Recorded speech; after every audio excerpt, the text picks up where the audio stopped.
तामिळनाडूच्या राजकारणात आज एक नवीनच धुरळा उडाला. कारण तामिळनाडूतले विरोधी पक्ष नेते असणारे उदयनिधी स्टॅलिन यांना आज तंजावर पोलिसांनी चेन्नईमध्ये त्यांच्या घरात येऊन अटक केली. आता राज्याच्या विरोधी पक्ष नेत्याला अटक करणं ही काही साधी गोष्ट नसते, पण विरोधी पक्ष नेते जरी असले तरी त्यांनी कमेंट केलेली होती ती डायरेक्ट मुख्यमंत्र्यांची गर्लफ्रेंड असणाऱ्या त्रिशावरती, आणि ती ही अतिशय अश्लील भाषेतली कमेंट होती. त्रिशा कृष्णनचा खरं तर या राजकारणात काहीही संबंध नाही. तिचे आणि मुख्यमंत्र्यांच्या बरोबरचे जे संबंध आहेत म्हणजे सीएम विजय जोसेफ बरोबरचे हे सगळ्यांना माहिती आहेत, पण तिला या राजकारणात ओढायची गरज नव्हती.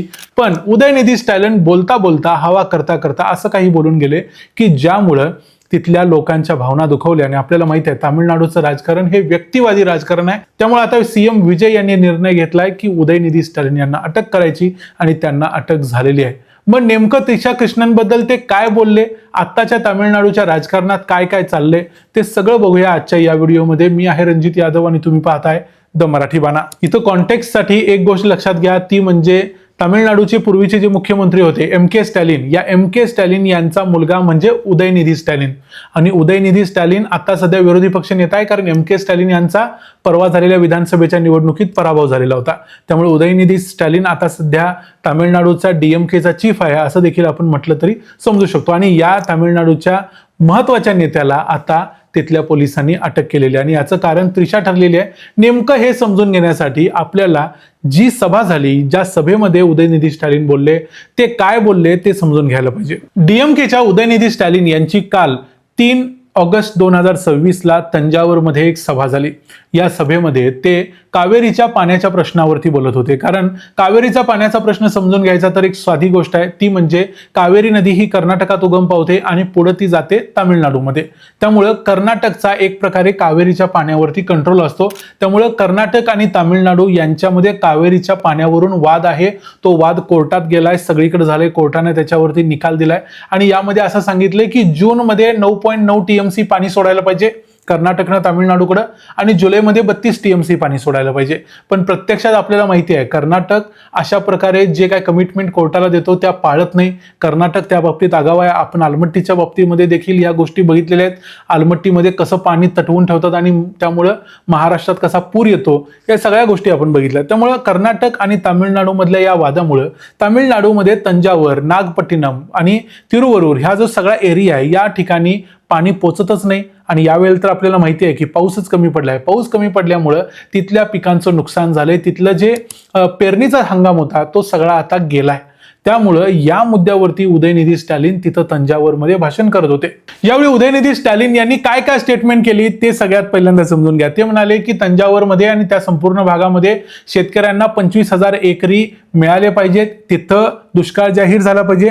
याच्याशिवाय ते म्हणाले की 2021 ते 2025 या काळामध्ये आम्ही 12 जूनला धरण उघडत होतो आणि लोकांना पाणी देत होतो. यावेळेला जुलै झाला तरी देखील अजून पाणी मिळालं नाही. आता ऑगस्ट महिना चालू आहे. यानंतर ते घसरले विजय यांच्यावरती. विजय यांच्याबद्दल बोलताना ते म्हणाले की सीएम जोसेफ विजय हे एक डमी मुख्यमंत्री आहेत. त्यांना काहीही काम करता येत नाही, त्यांची काम करण्याची पात्रता नाही, मुख्यमंत्री होण्याची पात्रता नाही. ते फक्त रील करत बसतात, ते फक्त रील स्टार आहेत, ते राजकारणी नाहीत. या ठिकाणी बोलताना मग उदयनिधी स्टॅलिन पुढे म्हणाले की कावेरीच्या पाण्याचा एक थेंब देखील अजून कुणाला मिळालेला नाही. दुसरी गोष्ट ते म्हणाले की अजूनपर्यंत मुख्यमंत्र्यांनी आपलं तोंड देखील उघडलेलं नाही. त्यानंतर मग खाली जे बसलेले लोक होते ते म्हणायला लागले त्रिशा त्रिशा त्रिशा. यानंतर उदयनिधी स्टॅलिन हसले आणि हसून ते हळूच एक टॉन्ट मारत म्हणाले की कुठं पाणी जावो न जावो तिथं पाणी मात्र जायलाच पाहिजे. आता या वाक्याचा अर्थ समजून घेण्यासाठी पहिली 3 वाक्य जी आहेत ती ओळीनं जोडून ऐकायला पाहिजेत, मग ती समजतात. ते म्हणाले की कावेरीच्या पाण्याचा एक थेंब देखील मिळालेला नाही. पुढे म्हणाले की मुख्यमंत्र्यांनी अजून तोंड देखील उघडलेलं नाही. आणि त्यानंतर ते म्हणाले हसून की पाणी कुठं जावो न जावो तिथं जायलाच पाहिजे. त्यानंतर त्यांनी लगेचच सर्वासर्व केली आणि म्हणाले की मी कावेरीबद्दल बोलतोय, दुसरं काही नाही. याचा अर्थ प्रेक्षकांना समजला, लोकांना समजला. अर्थात तमिळ भाषेमध्ये असल्यामुळे आपल्याला समजला नसला तरी आम्ही तो तुम्हाला एक्सप्लेन करून सांगितलाय.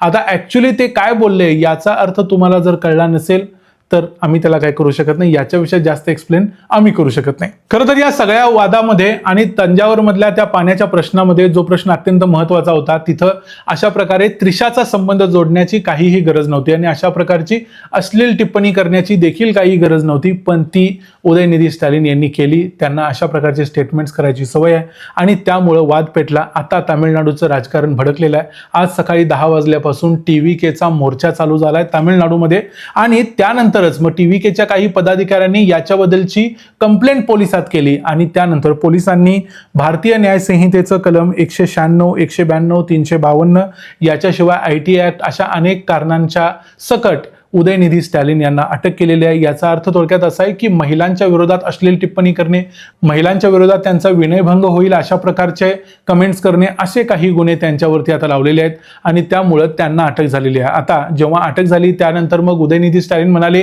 की मी त्रिशाचं नाव देखील घेतलेलं नाही, मला फक्त मुख्यमंत्र्यांना काहीतरी करून अडकवायचं आहे म्हणून ते अडकवायचा प्रयत्न करतायत. त्यानंतर विजय यांनी अजून याबद्दलची कोणतीही प्रतिक्रिया दिलेली नाही, पण प्रत्यक्षात एक गोष्ट स्पष्ट आहे की विजय यांनी याबद्दल आपला गो अहेड दिल्याशिवाय तामिळनाडू पोलीस जाऊन विरोधी पक्षनेत्याला अटक करणार नाहीत. इथे एक गोष्ट लक्षात घ्यायला पाहिजे की तामिळनाडूचे मुख्यमंत्री जोसेफ विजय आणि त्यांच्या समोर असणारे विरोधी पक्षनेते उदयनिधी स्टॅलिन हे दोघंही तमिळ चित्रपटसृष्टीमध्ये काम केलेले हिरो आहेत. त्यामुळं उदयनिधी स्टॅलिन जरी राजकारणात असले तरी त्यांनी अगोदर या चित्रपटसृष्टीमध्ये काम केले. त्यांनी अशा आपल्या एखाद्या सहकार्याबद्दलचे कमेंट्स करायला नको होते. पण प्रत्यक्षात आता ही राजकारणातली लढाई वैयक्तिक लेवलवरती आलेली आहे. त्यामुळं दोघंही चित्रपटातले हिरो असले तरी चित्रपटातला खरा मोठा हिरो हा थलपती विजय आहे हे आपल्याला माहिती आहे आणि थलपती विजयकडे आता आहे सत्ता. त्यामुळं आता हिरो आपल्या हिरोईनसाठी काहीही करतो हे देखील आपण बघितलंय. त्यामुळं एक या छोट्याशा कमेंटसाठी आता विरोधी पक्ष नेत्याला अटक झालेली आहे. उदयनिधी स्टॅलिन यांना अशा प्रकारचे कमेंट्स करण्याची सवय आहे. त्यांनी या अगोदर देखील इरॅडिकेट सनातन धर्म म्हणजे सनातन धर्माला समूळ नष्ट करा अशा प्रकारचं एक स्टेटमेंट दिलेलं होतं 2023 मध्ये.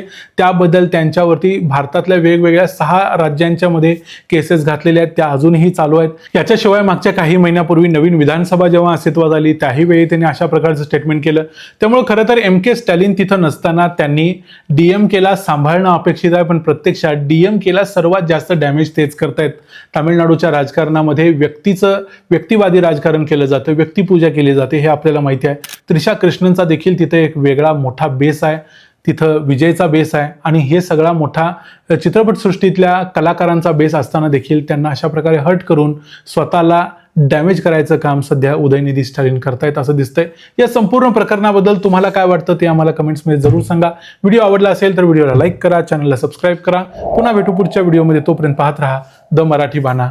जय हिंद, जय महाराष्ट्र.